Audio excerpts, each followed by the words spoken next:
May nag-send po sa akin ng video.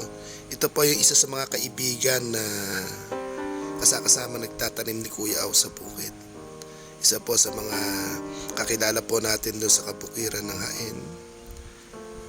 Ito na pala yung kalagayan niya at naikwento po na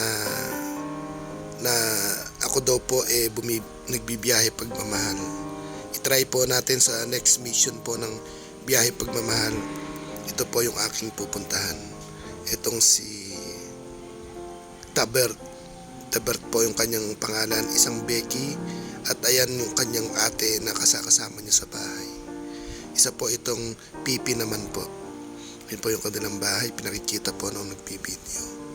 Kaya sana po may makapansin itong video ito, i-upload ko po. At dun po sa mga nagpapakulay, nagsishare ng blessing, siya po yung next mission po nating pupuntahan. At syempre nagpapasalamat po tayo sa ating mga kababayan at at lalong-lalo na po sa mga nasa ibang bansa na nakakapansin po sa mga ginagawa ni Kuya Aw. Maraming salamat po sa inyo at ito i-upload ko po ito para mapanood po ninyo.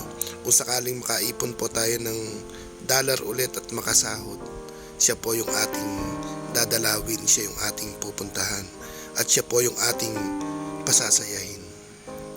Ayan, maraming salamat po sa inyo. Hindi po na natin inedit dahil hindi naman po maalam mag-edit si Kuya Aw. Kaya ayun, sa mga makakapanood po nito, sana po mapansin po ninyo at mapuntahan po natin siya. Siya po si Tabert, isang Becky na manananim po sa bukid dati po nung kami po yung mga bata pa.